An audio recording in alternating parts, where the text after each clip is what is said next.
जय हिंद। स्वागत है आपका लर्निंग एंड रीडिंग चैनल में। तो आज हम डिस्कस करेंगे लेवल 1 का। मैंने आपको फॉर्म का पूरा एक जो खाका था वो बता दिया था। अब इस पर्टिकुलर वीडियो में हम डिस्कस करेंगे लेवल 2 के लिए। मोस्ट ऑफ द जो चीज़ें हैं वो सेम है, लेकिन कुछ जो सब्जेक्ट से रिलेटेड इन्फॉर्मेशन है वो आपकी इसमें आ जाएगी। और मैं इस वीडियो में वो भी इंक्लूड कर रहा हूँ जो अब तक मेरे को 10 टॉप जो डाउट्स हैं जो स्टूडेंट्स ने पूछे हैं इस फॉर्म में, उसका भी अब समाधान आखिरी में इसी वीडियो में देने की कोशिश करेंगे। ठीक है, तो विदाउट वेस्टिंग एनी टाइम फटाफट से स्टार्ट करते हैं हमारा आज का डिस्कशन। सबसे पहले तो आपको जो ये फ्रंट पेज है, फ्रंट पेज आपका जो सेम ही है दोनों ही लेवल 1 और लेवल 2 के लिए। लेकिन आपको इसमें क्या था, हमने वहाँ पे लेवल 1 को इसमें ऑप्शन को सेलेक्ट किया था नॉन टीएसपी के लिए और टीएसपी के लिए।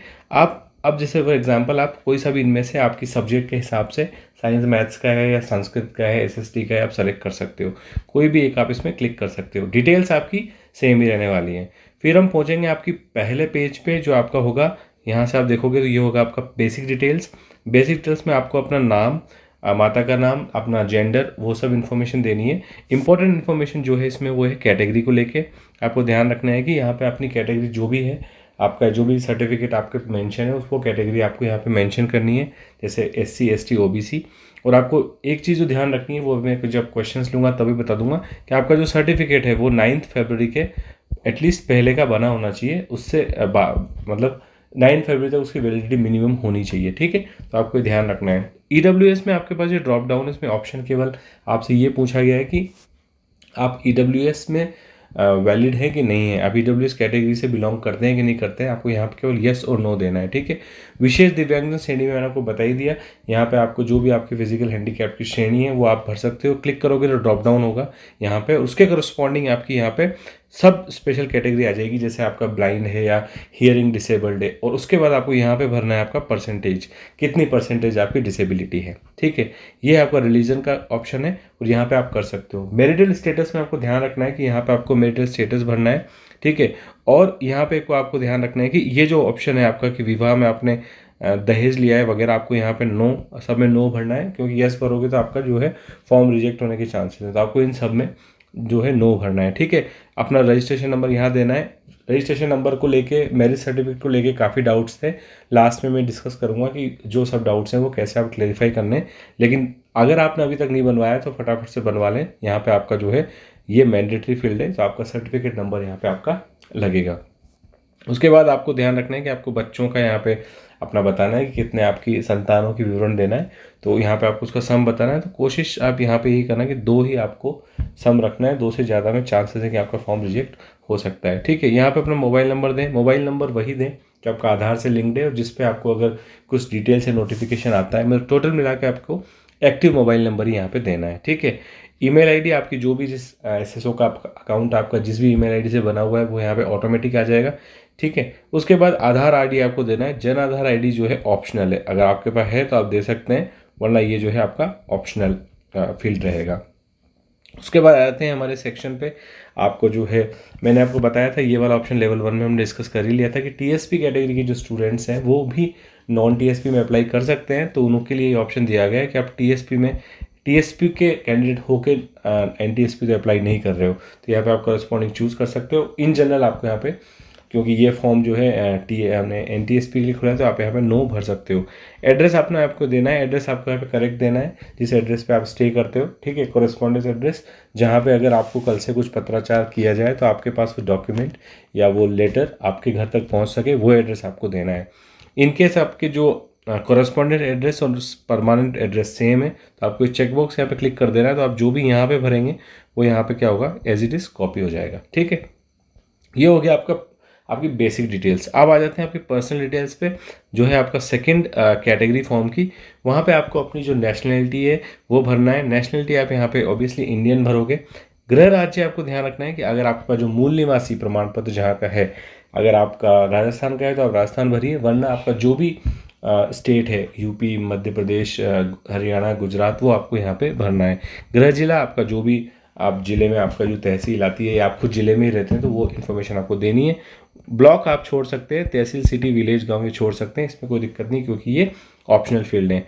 ये आपको ध्यान रखना है। अगर आप किसी और कंट्री से यहाँ पे स्थापित हुए हैं, जैसे विस्थापितों के लिए मेनली है पाकिस्तान से, अफगानिस्तान से, तो अगर है तो आप यहाँ पे यस भर के डिटेल्स यहाँ देनी है, वरना आप ये नो भर के आगे बढ़ सकते हैं। उसके बाद आपकी आती है स्पेशल कैटेगरी। मैंने आपको बताया था कि कई सारी स्पेशल कैटेगरी हैं, हमने नोटिफिकेशन के टाइम पे भी डिस्कस किया था, जैसे कि एक्स सर्विसमैन हुई, फिजिकल हैंडीकैप्ड हुई, इनका हॉरिजॉन्टल रिजर्वेशन होता है, तो वो आपको यहाँ पे भरना है, करस्पॉन्डिंग कैटेगरी आपको यहाँ पे भरनी है। ये आपकी है जो है एक्स सर्विसमैन वाली कैटेगरी है, ये आपकी जो है स्पोर्ट्स वाली कैटेगरी है, ठीक है। तो आप उस एलिजिबिलिटी क्राइटेरिया को में देख लेना एक बार, 12.2 सेक्शन में आपका पूरा दिया हुआ है रिजर्वेशन को लेके। वहाँ पे अगर आप उन कैटेगरीज में किसी भी जो उनकी क्राइटेरिया है उसको सेटिस्फाई करते हो तो आप इस कैटेगरी का फ़ायदा उठा सकते हो, ठीक है। उसके बाद एक ही इन्फॉर्मेशन है आपका जो प्रिजनर वाली है, मैंने आपको बताया था आपको एक पुलिस सर्टिफिकेट वेरिफिकेशन सर्टिफिकेट बनवाना पड़ेगा, ठीक है। ये वन ऑफ द डॉक्यूमेंट है आपका लिस्ट में, ठीक है। यहाँ पे आपको ये भी ध्यान रखना है कि अगर आपने किसी रीज़न की वजह से कुछ टाइम कारावास में बिताया है तो वो इन्फॉर्मेशन आपको यहाँ पे देनी पड़ेगी, ठीक है। वरना आप यहाँ पे नो करके आगे बढ़ सकते हो अगर आप इसमें आपका कोई ऑप्शन नहीं है तो। उसके बाद आपको ये ध्यान रखना है कि ये एक चीज़ है, एक क्वेश्चन आया था इससे related, state government versus central government. मैं उसको जब क्वेश्चन डिस्कस करेंगे तो वहाँ पे डिस्कस कर लूँगा। लेकिन अगर आप स्टेट गवर्नमेंट राजस्थान स्टेट के किसी और डिपार्टमेंट के एम्प्लॉयज़ हैं तो आपको यहाँ पे इन्फॉर्मेशन देनी पड़ेगी आप किस पद पे कार्यरत हैं, और आपको एनओसी एक लेनी पड़ेगी। मैंने आपको बताया था एनओसी बहुत इंपॉर्टेंट डॉक्यूमेंट है, और जब आप एनओसी लोगे तो वो इन्फॉर्मेशन आपको यहाँ पे देनी पड़ेगी, और यही एनओसी आपके पास as a hard copy counselling के टाइम पे होनी चाहिए, ठीक है। उसके बाद आपकी आती है आपकी जो वार्षिक आय की इन्फॉर्मेशन आपको देनी है। वैसे ये मैंडेटरी फील्ड नहीं है तो आप इसको छोड़ भी सकते हो, ठीक है। आप इसको ऑप्शन को छोड़ भी सकते हो, देना चाहो तो आप इन्फॉर्मेशन यहाँ पे दे सकते हो। एडिशनल कैटेगरी आपकी जो मेनली आती है वो आती है कॉन्ट्रेक्चुअल एम्प्लॉय हो गया, या फिर आप जो है टेम्प्रेरी गवर्नमेंट एम्प्लॉय हो, या रिंट्रेंच्ड गवर्नमेंट एम्प्लॉय हो, या फिर इसमें जो भी अगर आप कैटेगरी आपको लगती है कि आप जो है विस्थापित हो, पाकिस्तान 1970 वॉर के टाइम पे आप यहाँ पे स्टैब्लिश हुए थे, वो सारी अगर कुछ भी कैटेगरी तो आप भर सकते हो। फिर से मैंडेटरी नहीं है, आप चाहो तो छोड़ सकते हो। आपराधिक रिकॉर्ड आपको यहाँ पे कैरेक्टर सर्टिफिकेशन, ये मैंने आपको बताए थे। इसी अगर आपका कोई आपराधिक रिकॉर्ड रहा है जो आपकी डेफिनेटली पुलिस वेरिफिकेशन सर्टिफिकेट में वो हाईलाइट होगा, तो उसकी इन्फॉर्मेशन आपको यहाँ देनी है, ठीक है। वो आपकी फिर मैच करनी चाहिए। अगर आप यहाँ पे नहीं देते हो और अगर सर्टिफिकेट में है तो आपको दिक्कत हो जाएगी। तो ऐसा कुछ है तो आप यहाँ पे उसका विवरण दो, और ये विवरण आपको कहाँ मिलेगा, पुलिस सर्टिफिकेट अगर आपने बनवाया है तो उसमें अवेलेबल होगा, ठीक है। तो ये हो गया हमारा पर्सनल डिटेल्स। उसके बाद क्वालिफिकेशन एक्सपीरियंस, ये बड़ा जो है डाउटफुल आपका हो रहा था, इसमें लोगों को बहुत सारे डाउट थे। इन सारे डाउट्स को मैं क्लियर करूंगा जब हम क्वेश्चन सेशन लेंगे एंड में। लेकिन आपको यहाँ पे करना क्या है, आपको ध्यान रखना है अपनी जो मार्कशीट है, मैंने आपको बताया था एटलीस्ट जो 10 डॉक्यूमेंट्स हैं वो आपको साथ लेके बैठने हैं, जिसमें आपकी सेकेंडरी सीनियर सेकेंडरी की मार्कशीट्स आ गई, बीएड आपकी बीएड की मार्कशीट, ग्रेजुएशन की मार्कशीट, आपका जो है ये सब आपके पास इन्फॉर्मेशन होनी चाहिए रेडी, ताकि आप इसको भर सको। तभी आप इसको भर सकते हो, क्योंकि इसमें रोल नंबर तक आपसे मांगा है। तो ये सब इन्फॉर्मेशन आपको हैंडी तो रह नहीं सकती है, तो आपको ध्यान में रखना है कि आपके पास जो सारे ये जो मार्कशीट्स हैं ये हों साथ में, या फिर अगर आप ई मित्र के माध्यम से भरवा रहे हो तो आप इनको अपने साथ ई मित्र की जो भी आप जा रहे हो वहाँ पे लेके जाओ, ठीक है। बाकी जो डाउट है इससे रिलेटेड मैं आपको क्वेश्चन सेशन हम डिस्कस करेंगे, उस टाइम पे मैं और इसको कुछ चीज़ों को हाईलाइट करूँगा। स्पेशली आपका जो प्रवेश दिनांक को लेके जो क्वेश्चन था उसका काफ़ी अब जो है अब सॉल्यूशन आपका क्लियर लगभग हो चुका है, ठीक है। इसीलिए मैंने आपको बिगनिंग में बोला था जब मैंने वीडियो रिकॉर्ड किया था कि आप 10 तारीख को फॉर्म भरने ना जाएं, 4-5 दिन का वेट करें, ताकि और भी काफ़ी इन्फॉर्मेशन है मैं आपको बताऊंगा जब हम क्वेश्चन डिस्कस करेंगे। काफ़ी सारे डाउट्स हैं जो धीरे धीरे क्लैरिफाई होंगे। 14-15 तारीख तक स्थिति काफ़ी स्पष्ट हो जाएगी, तब अपना आप फॉर्म भर सकते हैं, ठीक है। इसमें डिबेट डिटेल्स में तो मोस्ट ऑफ द टाइम आपको नो भर के आगे बढ़ना है। अगर ऐसा कुछ तो आप यहाँ पे जो है आप इसको यस करके अपनी डिटेल्स भर सकते हो। मोस्ट ऑफ द केसेस में नो भर के आपको आगे बढ़ना है।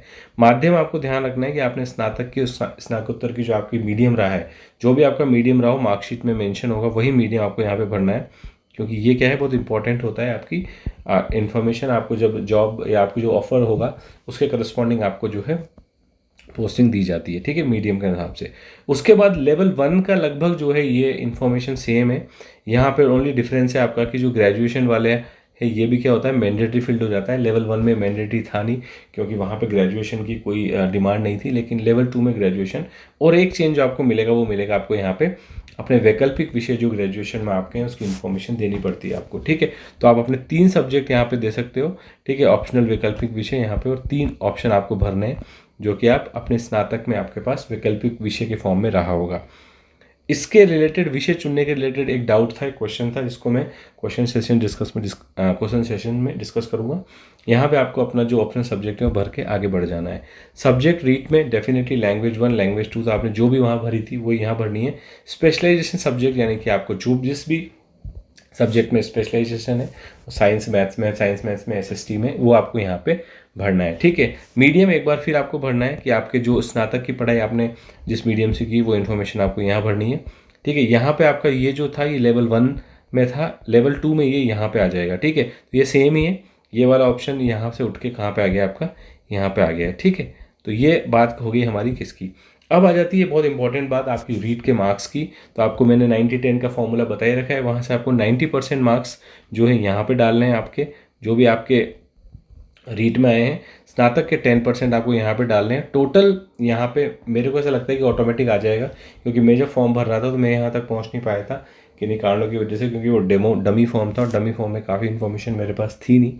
लेकिन आप मुझे कमेंट सेक्शन में जिन्होंने फॉर्म भरा है ज़रूर बताना कि यहाँ पे ऑटोमेटिक आ रहा है या आपको ऐड करके डालना है। लेकिन अब तक आपने कैलकुलेट तो कर ही लिया होगा, तो आप अपना 90-10 का फॉर्मूला लगा के यहाँ पे अपने मार्क्स डाल सकते हो। तो 90% यहाँ डालना है, 10% यहाँ डालना है, टोटल यहाँ पे या तो ऑटोमेटिक आ जाएगा या आपको सम करके डालना है। सपोज़ यहाँ पे आपका आता है 72%, यहाँ पे आता है आपका मान लो कि 6%, 6.5%, तो आपको यहाँ पे क्या लिख देना है, 72 + 6, आपको यहाँ पे लिख देना है 78.5। ठीक है। तो ये आपको ध्यान रखना है। 90-10 का फॉर्मूले को रिलेटेड तो काफ़ी हम डिस्कस कर चुके हैं। अगर आप डाउट है तो आप मेरे से कमेंट सेक्शन में पूछ सकते हो। इसके बाद आपका आता है आइडेंटिफिकेशन एंड क्लोजर। ये बहुत इंपॉर्टेंट इन्फॉर्मेशन है। कई स्टूडेंट्स यहाँ पे थोड़ा गड़बड़ कर देते हैं, फंस जाते हैं। करना कुछ नहीं है, आपको अपना फोटोग्राफ, आपका जो भी पासपोर्ट साइज फोटोग्राफ है उसकी सॉफ्ट कॉपी आप अपने पास हैंडी रखें।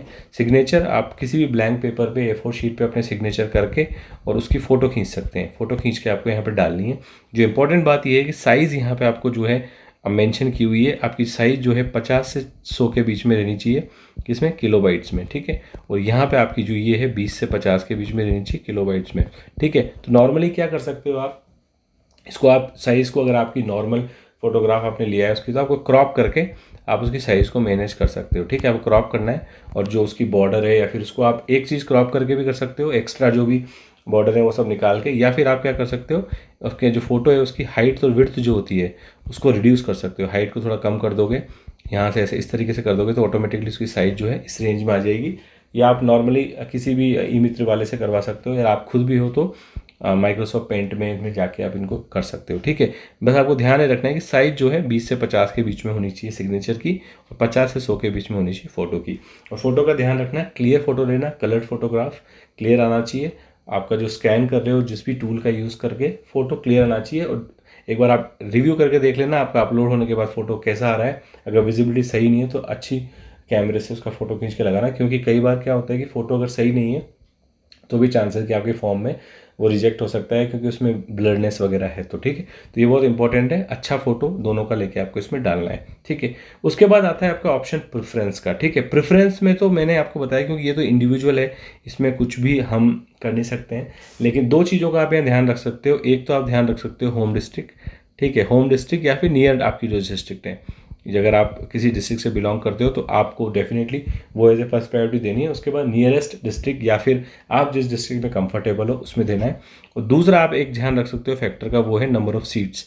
आपको ये ध्यान रखना है कि किस ज़िले में अगर नंबर ऑफ़ सीट्स ज़्यादा है आपकी सब्जेक्ट की, तो उस सीट को भी आप प्रायोरिटी पे रख सकते हो। और इंपॉर्टेंट इसमें चीज़ ध्यान रखनी है कि 10 जिलों की जो मैंने आपको सूची दी थी, प्रतिबंधित जो डार्क जोन की जो ज़िले थे, जिसमें मैंने आपको बताया था, उसका वीडियो मैं आपको डिस्क्रिप्शन में दे दूंगा और एक एंड स्क्रीन में भी लगा दूंगा। उन 10 को आप लास्ट 10 में रखना। ठीक है। तो 20 आप भरना जो नॉन डार्क जोन वाले डिस्ट्रिक्ट हैं उसमें प्रायोरिटी में, होम डिस्ट्रिक्ट पर नियर डिस्ट्रिक्ट जो भी आपकी प्रायोरिटी आप सेट करना चाहते हो, 10 आप रखना जो है प्रतिबंधित जिले, ये रखना चाहिए आपको बॉटम 10 में। ठीक है। तो ये तो फॉर्म के बारे में लगभग हमने सारी डिटेल्स डिस्कस कर ली हैं। काइंड ऑफ ईजी है, फॉर्म में कोई दिक्कत नहीं है। आपको बस करना ये है कि सारी इन्फॉर्मेशन आपके पास हैंडी होनी चाहिए। हैंडी मतलब आपके पास होना चाहिए। डिस्ट्रिक्ट की लिस्ट भी अगर आप है तो इसमें वेट नहीं करना है आपको कि फॉर्म आएगा तभी आप भरेंगे। आपके पास एक टेबुलर फॉर्मेट में एक पेन और पेपर पे लिखा होना चाहिए।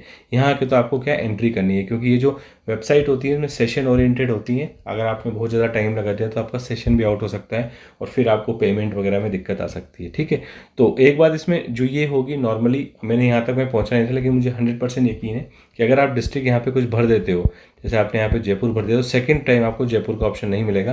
तो आप एक ही डिस्ट्रिक्ट को बार बार नहीं भर सकते। यहाँ से जयपुर जो है चला जाएगा, यहाँ पे आपका जैसे कोटा एक डिस्ट्रिक्ट आ जाएगा। तो ऐसे करके आपको डिस्ट्रिक्ट जैसे आप भरते जाओगे वो डिस्ट्रिक्ट आपके वहाँ से लिस्ट में से गायब होते जाएंगे।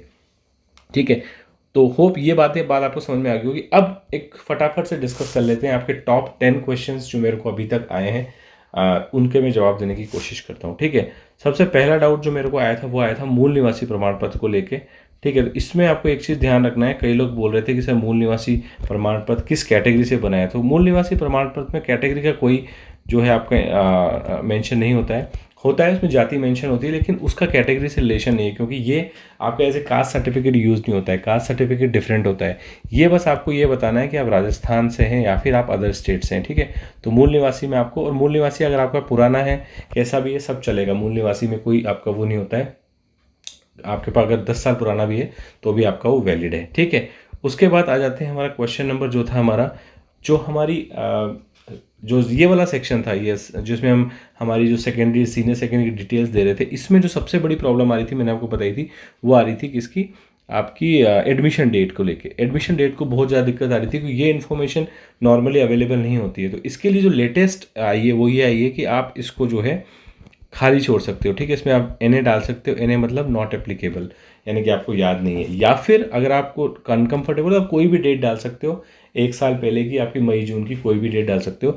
ये क्या इतनी इंपॉर्टेंट इन्फॉर्मेशन नहीं है, लेकिन BEd और BSc की जो है वो इंपॉर्टेंट है। तो आपको ध्यान रखना है कि ये आपके पास एटलीस्ट ये हैंडी होना चाहिए, और ये आपको मिल जाएगी अगर आपने TC निकलवाई है इसको ख़त्म करने के बाद, तो ये आपको मिल जाएगी। TC में ऑप्शन होता है, TC में क्लियरली लिखा होता है कि आपको जो है कितने आपकी जो डेट थी एंट्री की वो ये ज़रूरी इसलिए भी है क्योंकि इनको क्या ये पता करना होता है कि आपने जो BEd की है वो 1 साल वाली BEd है, 2 साल वाली BEd है या 3 साल वाली BEd है। तो ये इन्फॉर्मेशन को चाहिए होती है, इसलिए इस इन्फॉर्मेशन के लिए इसको जो है मैंडेटरी फील्ड आपको मानना पड़ेगा और ये इन्फॉर्मेशन आपको देनी पड़ेगी। ठीक है, वरना आपको जो है इसमें ज़रूरत नहीं पड़ेगी। 10th-12th की आपको बिल्कुल ज़रूरत नहीं है। आप खाली भी छोड़ सकते हो या फिर आप चाहो तो कोई भी डेट डाल सकते हो। ठीक है, जो आपकी 1 साल पहले की मई जून सेशन की डेट होती है। ठीक है, उसके बाद बात करते हैं तीसरा जो क्वेश्चन बार बार आ रहा था वो था मैरिज सर्टिफिकेट को लेके।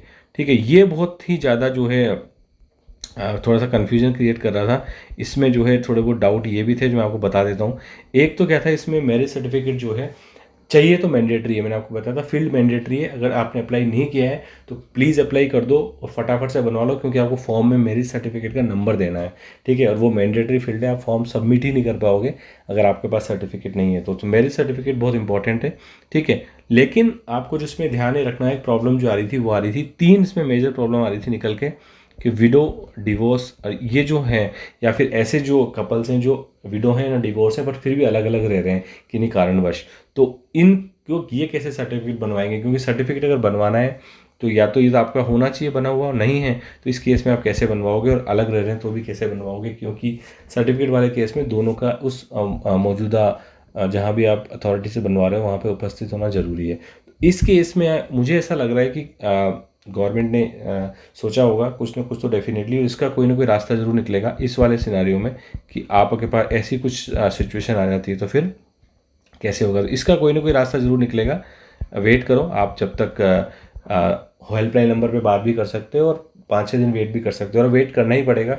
आप फॉर्म भर ही नहीं सकते क्योंकि आपको जो है मैंडेटरी फील्ड है आपका मैरिज सर्टिफिकेट नंबर। ठीक है, एक और इसमें जो डाउट वाली बात थी वो थी कि कहीं ना कहीं आप इस सर्टिफिकेट के थ्रू बाल विवाह को अपने प्रमाणित मत कर देना वहाँ पे जल्दबाजी में। तो प्लीज़ इस बारे में ध्यान रखना। अगर आप इस बाल विवाह वाले केस में हैं तो एक लॉयर से ज़रूर आप इसका कुछ अल्टरनेट एडवाइस लेना कि किस तरीके से वो मेरे सर्टिफिकेट बनवाएं या नया बनवाएं या फिर से जो भी एक उसका प्रोसीजर होता हो, और सीनियर टीचर से भी अगर बात कर लेना। ऐसा ना हो कि आप सर्टिफिकेट को अपलोड करने की उसमें अपना जो बाल विवाह है उसको प्रमाणित कर दें, क्योंकि राजस्थान में ऐसे केसेस होते हैं। ठीक है, उसके बाद जो एक क्वेश्चन आ रहा था पेमेंट को लेके, क्वेश्चन आ रहा था, मैंने आपको बताया था कि पेमेंट नॉर्मली 3-4 तरीके के पेमेंट ऑप्शन अवेलेबल है कैटेगरी वाइज। कुछ फ्री हैं, कुछ 100 रुपीज़ तक हैं जनरल कैटेगरी के। लेकिन कुछ स्टूडेंट्स मेरे को बता रहे थे कि जो ऑप्शन है वो नेट बैंकिंग का ही ऑप्शन है। तो नेट बैंकिंग अगर आपके पास अकाउंट नहीं है आपका खुद का या किसी का भी, तो वो बहुत दिक्कत हो जाती है। ई मित्र वाला ऑप्शन तो बहुत ज़्यादा होना चाहिए, क्योंकि राजस्थान में तो जो ज़्यादातर फॉर्म है वो ई मित्र के थ्रू ही भरे जाएंगे, क्योंकि ज़्यादा सहज महसूस करते नहीं हैं हम लोग कंप्यूटर के सामने। तो ये ऑप्शन जल्दी आ जाएंगे, मुझे ऐसा लगता है गवर्नमेंट को भी ये बात ही पहुंची होगी। तो डेफिनेटली ये बात कंफर्म आप मान के चलो, इसीलिए मैंने आपसे कहा था कि आप वेट करना, जल्दबाजी ना करना फॉर्म भरने की, वेट करना। काफ़ी सारी इन्फॉर्मेशन अपडेट होगी आपकी पेजेस पे, और वो इन्फॉर्मेशन आपकी धीरे धीरे आती जाएगी वहाँ पे, ठीक है। तो ये दिक्कत की बात नहीं है, ऐसे ही ऑप्शन अपडेट हो जाएंगे और आप पेमेंट कर सकते हो, ठीक है। उसके बाद प्रमाण पत्र को लेके जो मैंने आपको पहले ही बताई थी कि जो भी आपके कास्ट सर्टिफिकेट हो या जो भी हो, ये आप कोशिश ये करना कि कम से कम आपके पास जो है 9 फरवरी की डेट से पहले पहले के बने हुए होने चाहिए, ठीक है। 9 फरवरी से पहले के बने होने चाहिए, वरना आपको दिक्कत हो सकती है, ठीक है। तो क्योंकि अगर वेरिफिकेशन होने में अगर टाइम लग गया, सॉरी आपका काउंसलिंग में टाइम लग गया, तो आपका सर्टिफिकेट क्या हो सकता है, इनवैलिड भी हो सकता है। तो अगर आपका 2 महीने पहले बनवाया था और अब एक्सपायर होने वाला है, तो आज फिर से अप्लाई कर दें और नया सर्टिफिकेट लेटेस्ट डेट में बनवा लें, ताकि जो है आपका जो है 6 महीने तक उसकी वैलिडिटी रहे। तो इन केस आप अगर 3-4 महीने काउंसलिंग की प्रोसेस डिले भी हो जाती है तो भी आपका सर्टिफिकेट वैलिड रहे, ठीक है। ये स्पेशली ओबीसी और ईडब्ल्यूएस वाली कैटेगरी के लिए है। SC ST का तो कोई दिक्कत नहीं है, वो तो वैलिड होता ही है, ठीक है। ईडब्ल्यूएस वाली कैटेगरी के स्टार मार्क करके बताता हूँ एक चीज़ जो मैंने कई बार डिस्कस की है, कि ईडब्ल्यूएस कैटेगरी आपका जो इनकम सर्टिफिकेट है वो आपका जो है पिताजी का ही वैलिड होगा, आपके फादर का ही वैलिड होगा। हस्बैंड का, अगर जो मैरिड फीमेल्स हैं वो अगर इसका लाभ उठाना चाहती हैं, तो आपके हस्बैंड का अगर सर्टिफिकेट है तो वो वैलिड नहीं होगा। मतलब आपका जो सर्टिफिकेट है वो ईडब्ल्यूएस का, आपका इनकम सर्टिफिकेट जो उसमें लगाते हैं वो हस्बैंड का वैलिड नहीं होगा, आपका फादर का ही उसमें चलेगा। तो अगर आपका फादर का है तो उसको रिन्यू करवा लें, लेटेस्ट डेट का बनवा लें, लेकिन हस्बैंड का है तो वो आपका नहीं चलेगा, ठीक है। लेकिन ऐसे कई सारे हो सकते हैं जिन्होंने ऑलरेडी बनवा लिया हो और रीट में आपने ईडब्ल्यूएस भर दिया, तो आपके सर्टिफिकेट में भी ईडब्ल्यूएस आ गया होगा। उस केस में आपको करना क्या है, आप फॉर्म ईडब्ल्यूएस से भरो, आपका जो है एनीवे ऑटोमेटिकली वो क्या होगा, जनरल में ही आपकी जो मेरिट काउंट हो जाएगी, क्योंकि वो ईडब्ल्यूएस तो आपका वैलिड हो गया। लेकिन आप अब जनरल मत भरना ईडब्ल्यूएस ही, कोई दिक्कत नहीं है, आपका फॉर्म रिजेक्ट नहीं होगा, वो ऑटोमेटिकली जनरल में काउंट हो जाएगा।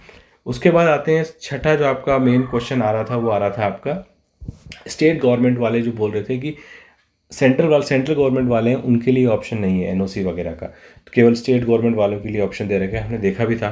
तो इसमें दिक्कत क्या होती है कि स्टेट गवर्नमेंट वालों को तो क्या होता है कि डायरेक्ट रिलीव किया जाता है, आपको क्या होता है एक डिपार्टमेंट से दूसरे डिपार्टमेंट में डायरेक्ट रिलीव कर दिया जाता है, ठीक है। तो उस केस में क्या होता है कि आपको दिक्कत नहीं आती है, डायरेक्ट रिलीव कर दिया तो आपको बस एनओसी लेनी है, उस एनओसी के थ्रू आप डायरेक्ट एक डिपार्टमेंट से दूसरे डिपार्टमेंट में ट्रांसफर हो जाते हो। सेंटर वाले केस में क्या होता है कि सेंटर वाले केस में तो आपको रिज़ाइन ही करना पड़ेगा, क्योंकि टोटली डिफरेंट अथॉरिटी होती है, डिफरेंट डिपार्टमेंट होते हैं। तो इस केस में तो आपको रिज़ाइन करके ही आपको जो है स्टेट में ज्वाइन करना पड़ेगा। तो फिर ये इसकी कोई ज़रूरत नहीं है कि आपकी वो इन्फॉर्मेशन वहाँ भरो, आप छोड़ सकते हो, कोई दिक्कत नहीं है, आप सेंटर के एम्प्लॉई हो, क्योंकि एनीवे आपको वो जॉब को रिज़ाइन करके ही यहाँ पे ज्वाइन करना पड़ेगा। तो आप रिज़ाइन करके यहाँ पे ज्वाइन कर सकते हो, और उसका जो भी नोटिस पीरियड है वो इन्फॉर्मेशन आप स्टेट गवर्नमेंट को फाइनली अगर आपका अपॉइंटमेंट हो जाता है तो आप वो इन्फॉर्मेशन दे सकते हो कि उतना में आपका नोटिस पीरियड है, तो आपको जो है वहाँ पे वो छूट मिल सकती है, ठीक है। तो ये बात हो गई इसकी। उसके बाद एक इन्फॉर्मेशन आ रही थी, कई जो मेरे स्टूडेंट्स वो बोल रहे थे कि आपको गुजराती भाषा का जो है ऑप्शन नहीं दिया, जैसे कि आपका जो सब्जेक्ट का जो होता है, जैसे कि आपका पंजाबी का, गुजराती का, इनका उर्दू का, तो गुजराती का ऑप्शन नहीं है। तो ये इन्फॉर्मेशन मैंने देखा था ट्विटर हैंडल पे चल भी रही थी काफ़ी, तो शिक्षा विभाग तक ये बात पहुंच गई और ये फॉर्म आपका जो अपडेट हो जाएगा, मेरे हिसाब से 1-2 दिन में ये फॉर्म अपडेट हो जाना चाहिए, तो आप इसका वेट करें, आपको ये ऑप्शन जो है मिल जाएगा, ठीक है। उसके बाद आती विषय चयन वाली बात। तो मैंने आपको यहाँ पे विषय चयन बताई थी कि 2 हमने डिस्कस किया था, पुराने वीडियो में भी ये चीज़ तो डिस्कस की थी कि एक तो होनी चाहिए आपकी रुचि किस विषय में है, और फिर आपका जो ऑब्वियसली अगर लेवल 2 की बात कर रहे हैं हम, तो ग्रेजुएशन में आपकी क्या सब्जेक्ट रहे हैं। तो इसमें आप जो विषय चयन करोगे उसमें आपको ध्यान रखना है कि 2 चीज़ों का आप देख सकते हो, एक तो आपकी रुचि होनी चाहिए और एक आपका जो है आपको ये देख लो कि आप सीट्स किसकी ज़्यादा हैं, ठीक है। अगर आपको होम डिस्ट्रिक्ट चाहिए तो सीट्स किसकी ज़्यादा हैं, इन दोनों ही कॉम्बिनेशन को आप लगा के अपना विषय चूज़ कर सकते हो। ये स्पेशली उनके लिए जो 2 से 3 विषय में एलिजिबल है। नॉर्मली मैंने आपको बताया था ना, ऐसा भी केस बन सकता है जब आप 2 से 3 विषय में एलिजिबल हो। एक ही विषय में एलिजिबल हो तो आपको कुछ देखना ही नहीं, लेकिन इस केस में अगर आपके पास ऑप्शन है कि आप 2 से 3 विषय में एलिजिबल हो रहे हो तो आप इस चयन करने से पहले अपनी रुचि को देखें और उस जिले को चूज़ करें जिसमें सीट्स आपके उस सब्जेक्ट की किस सब्जेक्ट की ज़्यादा है वो आप उसमें चूज़ कर सकते हैं, ठीक है। अब बात आती है आपका नवा जो आता है कोर्ट केसेस के बारे में। काफ़ी सारे क्वेश्चन आ रहे थे कि सर अब ये सब जो चल रहा है कोर्ट केस का क्या होगा, किस तरीके से होगा। तो आपको पता है घबराने की इसमें कोई ज़रूरत नहीं है, क्योंकि अगर आपत्ति वाला अगर मैं बात कहूँ कि आपत्ति वाला जो अगर केस होता है तो आपत्ति वाले केस में अगर बोनस मिलते हैं या फिर मार्क्स में कोई भी चेंज होता है तो वो सरकार की जिम्मेदारी है कि वो आपको जो है या तो फॉर्म एडिट करने का ऑप्शन दे वापस से, या फिर वो आपको जो है नए सर्टिफिकेट भी इशू करवाए। दोनों ही सरकार की जिम्मेदारी है, आपको उसमें कुछ भी सोचने की ज़रूरत नहीं है। आपका फॉर्म एडिट भी आपको ऑप्शन मिलेगा और आपके मार्क्स चेंज होंगे तो न्यू सर्टिफिकेट भी आपको इशू किया जाएगा। तो आपको इसमें घबराने की ज़रूरत नहीं है। डेफिनेटली मुझे लगता है कि इस पर्टिकुलर ऑप्शन का तो गवर्नमेंट वेट करेगी जब तक कि ये वाला क्लैरिटी नहीं आ जाती है, तब तक मेरिट शायद नहीं आएगी, क्योंकि इसका मेरिट पे भी इफेक्ट पड़ेगा, ठीक है। क्योंकि अगर बोनस होता है और किसी स्टूडेंट्स के कम हो जाते हैं, किसी स्टूडेंट्स के ज़्यादा हो जाते हैं, तो आपकी मेरिट पे उसका फ़र्क पड़ेगा। स्पेशली स्टूडेंट्स जो है ऊपर नीचे हो जाएंगे, तो वहाँ पे आपको ध्यान रखना है कि उसमें आपको कुछ ध्यान नहीं रखना है। एक्चुअली गवर्नमेंट अपना जो है आपको ऑप्शन देगी और आप फॉर्म एडिट कर भी कर सकते हो और नए सर्टिफिकेट भी इशू किए जाएंगे, ठीक है। उसके बाद बात आती है एक 10वां क्वेश्चन आता है मेनली पूर्णांक को लेके आ रहा था। तो पूर्णांक को लेके तो सिंपल है कि आपको नॉर्मली जो भी आपके बीएसटीसी में स्पेशली या फिर आपके बीएड वगैरह में तो जो थ्योरी है और प्रैक्टिकल हैं इनके जो मार्क्स हैं ये आपको जो है लेने हैं पूर्णांक के फॉर्म में, और आपको जो भी आपके प्राप्तांक है उसमें आप बता सकते हो। नॉर्मली कुछ ऐसे सब्जेक्ट होते हैं जो कि ऑप्शनल होते हैं, जिनके मार्क्स परसेंटेज में ऐड नहीं होते हैं, उनके मार्क्स वो आपके पर्सनल कोई सब्जेक्ट होते हैं वो आपको इसमें नहीं लेने हैं। केवल आपको जो मेन आपके थ्योरी और प्रैक्टिकल के जो है वही आपको कंसिडर करने हैं, ठीक है।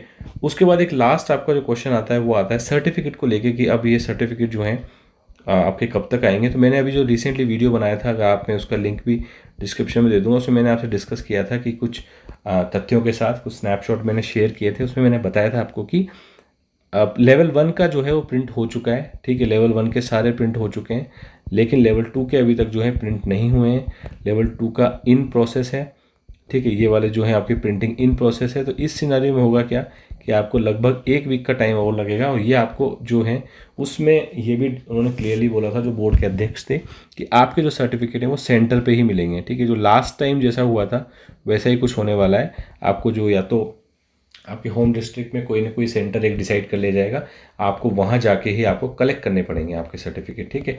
तो लेकिन अभी फॉर्म में कोई दिक्कत नहीं है। फॉर्म में तो आप केवल आपको मार्क्स भरने हैं। आपका जो ऑनलाइन आपके पास जो है आपने डाउनलोड किया था वो काफ़ी है, उसमें कोई चेंजेस आपके नहीं होने वाले हैं, ठीक है। तो ये आपको ध्यान रखना है कि ये कलेक्शन आपको खुद ही करना है सेंटर पर जाके, ठीक है। तो ये शायद टॉप के क्वेश्चंस थे जो मेरे पास आए थे। काफ़ी सारे क्वेश्चंस थे पर लगभग ये जो थे टॉप क्वेश्चंस मैंने सोचा कि इस वीडियो में ले लेते हैं। इसके अलावा भी अगर आपके कोई क्वेश्चन है तो मेरे को आप ज़रूर कमेंट सेक्शन में बताना। एक बार फिर से मैं आपकी जो भी हेल्प हो सकेगी मैं कलेक्ट करके आपको इसमें हेल्प करने की कोशिश करूँगा, ठीक है। तो होप आपको ये वीडियो अच्छा लगा होगा। अच्छा लगा हो तो एक लाइक ज़रूर मेरे लिए कर देना, और अगर अभी तक आप चैनल से जुड़े नहीं हो तो प्लीज़ चैनल को सब्सक्राइब कर लो, ताकि अब हम जो नेक्स्ट करेंगे वो मैंने आपको बताए थे सही। रीट 2022 की तैयारी हम ज़ोरों से स्टार्ट करने वाले हैं। उसके लिए काफ़ी सारा जो मैंने मैटर बना लिया है। अब मैं केवल 1-2 महीने थोड़ा वेट कर रहे हैं बिकॉज ऑफ दी 50,000 वाला जो इशू है वो सेट हो जाए।